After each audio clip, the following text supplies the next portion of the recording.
Yeah, we're away, thanks. Well, Rodney, all the talk is obviously about Didac indoors. What do they have to do today? Obviously, they'll be set through a program that the medical staff are going to set for them.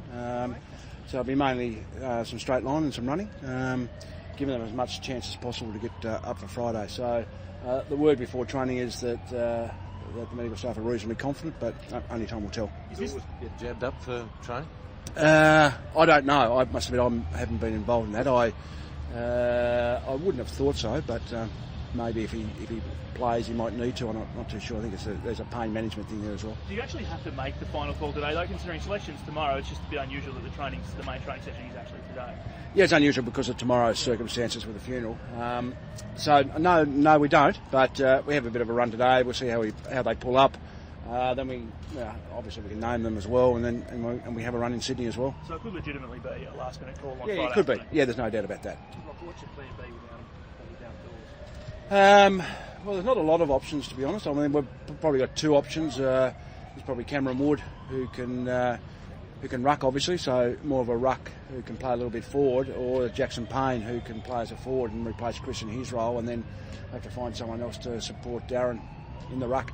Having looked at Chris yesterday, basically limping into the recovery session, it seems hard to believe that he is a chance to play, but internally you believe he is a good chance? Yeah, it's the terminology we get told, it's a grade half medial strain, so there's a little bit of a strain there, but with the impact too, it had a bit of bone bruising, so there's a bit of pain there. I think that probably causes the limp.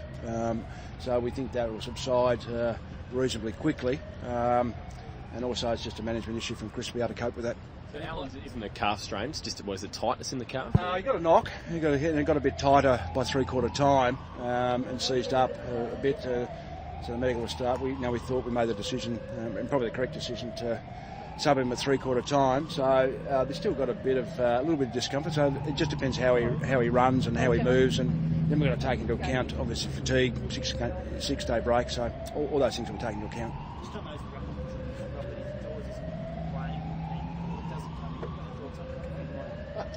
Jared Blair. We'll have a match committee this afternoon to talk about that. But last time was at round 23. We used Nick Maxwell. Obviously, Nick's not playing, so Nick's not super tall. So it'll be a case of someone that's got some sort of height, whether it's a gold sack or something like that. So have to wait and see. Travis is an option. Would you use him in the ruck? I probably wouldn't, but it's no, an option. No, he's an option. Yeah, anyone with some height is an option. Can Dawes play if he's not 100%? A lot of players do. There's no doubt. So you're asking from Chris's mental capacity, or you're asking from just a general health? Yeah, certainly. Yeah, there's no doubt about that. There won't be, unless you've got another knock the same way. There's not going to do any more damage. So that's what the medical staff take into account. But I think it's more about the function of the leg and how we can perform. There's no sense taking a player in, really. I know finals time is an interesting one, isn't it? We have the debate every year of the club about do you take injured players in, and sometimes the name overrides the injury, and we go with that. But Chris plays a really important role, so if he's anywhere near 100%, like 90%, and he can function okay, I think we're fine. Chris spoke to the group a couple of weeks ago. What did he have to say, and what was the reaction? I'm not too sure because I wasn't there, and he spoke to the group. It's probably about a month ago. I don't know too much about the details, and I didn't know the story was coming tonight. Only what I read in the paper today. So certainly internally, I haven't heard a lot about it. But hopefully, there's some good to come out of it. Obviously, Gavin doing what he's doing and being open about it, and the life he's led. But hopefully, the people he has impacted can actually get something out of it and move forward, and hopefully people can learn from it. It's a good thing for him to address the players though in that sort of situation. Well, I think it's part of the AFL ongoing. I think certainly every club do, but certainly Collingwood take all those programs very seriously that the AFL put through, and anything we can do to add to that as well. And I think Gavin being a family member, as you say, and a premiership player, that at the story that he can tell can have a big impact because the players know him. Differently tomorrow with the bus trip down and back to the airport, massages on the bus, anything like that, just to keep the boys? They've taken a couple of buses, so there's a bit more room for the players, so they'll be able to get up and about and stretch and all that sort of thing. But yeah, it's an unusual preparation. last week was unusual as well, and the players cope with it, so we've got to have a second week to be able to do that. So, but no, it's a bus down a couple of hours and then a bus straight to the airport. We'll have a bit of a run when we get to Sydney as well, and a bit of recovery, if you like, to get the muscles moving. But nothing out of the ordinary as far as a bus trip goes. Getting to Sydney for having that Friday night game compared to the league game being on Saturday night. Is there any importance on Sydney's crowd in the league territory? Oh, that'd be the same whether it's Friday or Saturday night, so I don't think the night's going to affect that. But no, I think generally I think Collingwood have proven over the years that they travel really well. Crowd certainly doesn't. It's not an intimidatory factor, whether it be Perth, Adelaide, or Sydney. So no, that's certainly not an issue for us.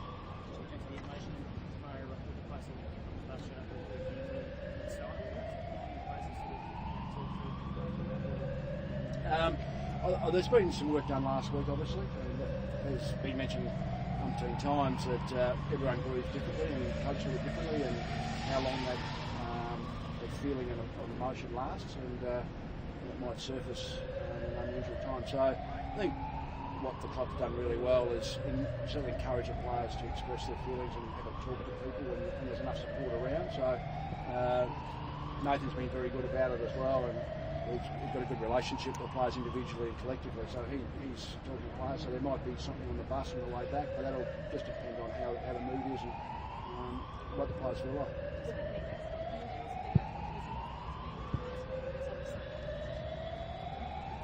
Well, his involvement's been quite heavy as captain. There's no doubt. Still have leadership meetings.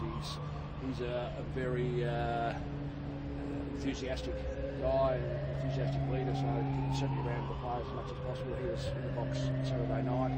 We'll be travelling to Sydney. He's been fantastic as a leader through this process too, with the John McCarthy passing. So he's been heavily involved. He's a very supportive leader, but at the same time very strong leader. The form of the side seems to be the theme this week since that Sydney game. Last time the team's been building, and a bit like Geelong last year, that it's going to peak at the right time. Do you feel that's been the case in the last year? Well, there's no doubt. Nathan has spoken about that publicly, that even the bad loss we had in Perth, the first quarter was really good. We're really pleased. The next game we played 2 and a bit quarters. The Hawthorn game we thought 3 quarters last week was now just about 4, so there's a little bit of improvement, but we have been building. There's been a very positive message from Nathan, and players are taking that on board, and I think they got a lot of confidence out of Saturday night. We've got a good record in Sydney. We've got a good record against the Swans. Having said that, we know what a fantastic side they are and how tough they are, and they're going to be harder to beat at home this time than any other time we've played them. But the players got a bit of confidence, no doubt. It does get close. You mentioned the record there, and repeatedly Collingwood's beaten Sydney in close games. Can that be a factor if it does get tight in the last quarter? I think with the enormity of what the record is, yeah, it can have an effect. I think people say history doesn't matter too much, and most of the time it doesn't. But I think whether it plays on Sydney's mind, I'm not too sure, but it'll certainly give our guys a bit of confidence. But I think a lot of close games this year. I mean, we've won 5 games by less than 12 points, so I think Collingwood have proved themselves, or we've proved ourselves to be very good in the clinches in that area. Given your previous involvement in Sydney, he taken a run in the finals. Is it matter, Rodney? No, it's a long time ago, Leith. It's 2002 when they sacked me, Leith. No, but when I was coach of the Bulldogs, we played Sydney in finals as well. So, and performed okay. So that's a long time ago. You move on pretty quick. How's your chat with Port going? How's your meeting with him? No, I haven't had any meeting, mate. My 100% focus is with Collingwood. We've had a couple of big weeks now. Hopefully now we've still got a couple of big weeks to go, and my whole focus is totally with them.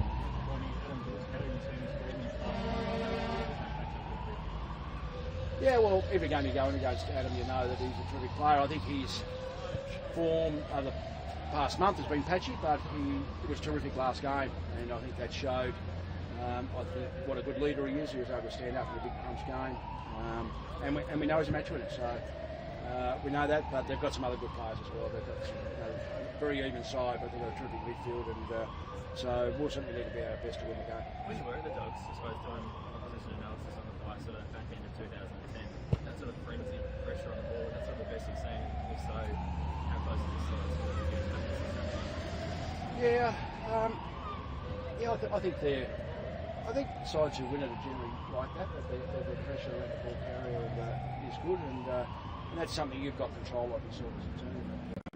I think we've been patchy in that area this year. We've been really patchy, but when Nathan says that we're building, I think that's the area we're building. Defensive actions and maybe our defensive running where we're running to is really improving. So, but that was probably equal to anything this year. That's how they played well.